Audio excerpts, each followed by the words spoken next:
এই বেতো শাক বাজার থেকে কিনে নিয়ে এলাম। এই বেতো শাক দিয়ে আপনাদের দেখাবো বেতো শাক আর মাছের তেল দিয়ে ফ্রাই, দারুণ লাগে খেতে।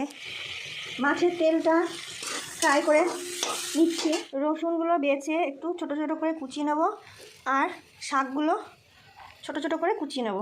ওই মাছের তেল ভাজা তেলে রসুন আর শুকনো লঙ্কা ফোড়ন দিয়ে দেবো।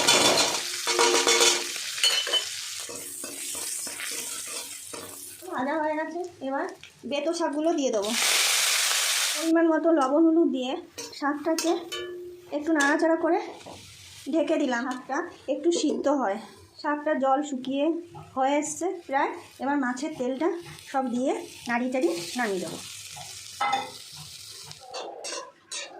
শুকিয়ে এসছে, হয়ে গেল রান্না, এবার নামিয়ে নেব।